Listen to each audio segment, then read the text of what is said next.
Have యువర్స్ welcome to ABTV. ఈ భూమి మీద ఒక ప్రాంతం ఉంది. అక్కడ ప్రతి సంవత్సరం వందలాది భూకంపాలు, అగ్నిపర్వతాలు, పేలుళ్లు జరుగుతుంటాయి. కొన్నిసార్లు అక్కడ ప్రజలు కొన్ని నిమిషాల్లోనే సర్వస్వం కోల్పోతుంటారు.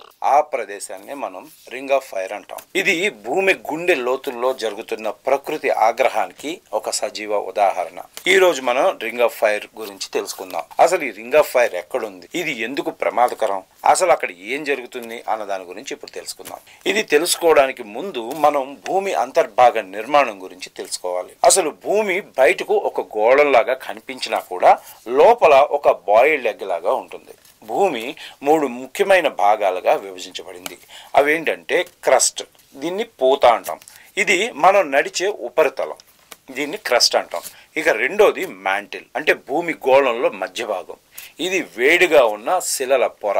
ఇక మూడోది కోర్, ఇది కేంద్రీయ అగ్నిగుండం. ఇక్కడ చాలా వేడిగా ఉంటుంది, ఉక్కు మిశ్రమాలతో కూడి చాలా వేడిగా ఈ ప్రదేశం ఉంటుంది. ఈ క్రస్ట్ భాగం మొత్తం చిన్న చిన్న టెక్టానిక్ ప్లేట్లు అనే ముక్కలుగా విభజించబడి ఉంటుంది. ఈ టెక్టానిక్ ప్లేట్లు స్లో మోషన్ లో ఎప్పటికప్పుడు కదులుతూనే ఉంటాయి. కొన్ని ప్లేట్లు ఒకదాన్ని ఒకటి ఢీకొంటూ ఉంటాయి, కొన్ని విడిపోతాయి, కొన్ని జారిపోతూ ఉంటాయి. ఈ ప్లేట్ల కదలిక వల్లే అలా ఒకదానికొకటి ఢీకొనటం వల్ల భూకంపాలు, అగ్నిపర్వతాలు బద్దలవటం, సునామీలు వంటివి ఏర్పడుతూ ఉంటాయి. అసలు రింగ్ ఆఫ్ ఫైర్ అంటే ఏంటి ఇప్పుడు చూద్దాం. ఈ రింగ్ ఆఫ్ ఫైర్ అనేది పసిఫిక్ మహాసముద్రాన్ని చుట్టి ఉన్న ఒక భారీ అగ్ని వలయం. ఇది వలయాకారంలో ఉండి దాదాపు 40,000 కిలోమీటర్ల విస్తీర్ణంలో ఉంటుంది.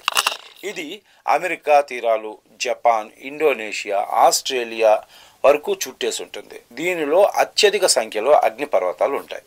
అంటే దాదాపు 450కి పైగా అగ్నిపర్వతాలు ఈ ప్రదేశంలో ఉంటాయి. ప్రపంచంలోని అగ్నిపర్వతాలు బద్దలవటం 75% ఈ ప్రదేశంలోనే జరుగుతూ ఉంటుంది. అలాగే భూకంపాలు రావటం ప్రపంచం మొత్తం మీద 90% ఈ ప్రదేశంలోనే జరుగుతూ ఉంటుంది. ఈ రింగ్ ఆఫ్ ఫైర్ లోకి ఏ దేశాలు వస్తాయంటే ఉత్తర దక్షిణ అమెరికా, అమెరికాలోని కాలిఫోర్నియా, అలాస్కా భాగాలు, అలాగే మెక్సికో దేశం, చిలీ, పెరు, అమెరికాకు చెందిన ఈ దేశాలు వస్తాయి. అలాగే ఆసియాకు సంబంధించిన జపాన్, ఫిలిప్పీన్స్, ఇండోనేషియా, రష్యా తూర్పు తీరాలు, అలాగే ఓషానియా దేశాలు వస్తాయి. New Zealand, Papua New Guinea ring of fire లోకి వస్తాయి. అలాగే రింగ్ ఆఫ్ ఫైర్ ప్రమాదం ఎందుకు ఎక్కువగా ఉంటుందంటే ఈ టైటానిక్ ప్లేట్లు ఒకదానికొకటి జారిపోవడమే.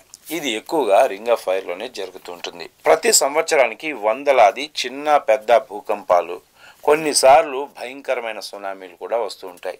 ఉదాహరణకి 2004లో వచ్చిన ఇండోనేషియా సునామీ, అలాగే 2011లో జపాన్లో వచ్చిన సునామీ. ఇప్పుడు తాజాగా ఈ సంవత్సరం జూలై 29వ తేదీన రష్యా, జపాన్ తీరంలో వచ్చిన సునామీ. ఇక్కడ మనం నేర్చుకోవాల్సింది ఏంటి అంటే ప్రకృతిని ఎవరు ఆపలేరు, కానీ అప్రమత్తంగా ఉండటమే మార్గం. ఇందులో భాగంగా రింగ్ ఆఫ్ ఫైర్ లో ఉన్న దేశాలు ఎప్పుడూ అప్రమత్తంగా ఉంటాయి. అలర్ట్ సిస్టమ్స్, భూకంపం మానిటరింగ్, సురక్షిత ప్రాంతాలు నిర్మించడం, ఏర్పాటు చేసి ప్రజలను ఎప్పటికప్పుడు సురక్షిత ప్రాంతాలకి తరలించడం ద్వారా వాళ్ళని రక్షిస్తున్నాయి. ప్రతి దేశం కూడా డిజాస్టర్ మేనేజ్మెంట్ పై దృష్టి పెట్టాలి, అలాగే వాటి పట్ల ప్రజల్లో అవగాహన పెంచాలి.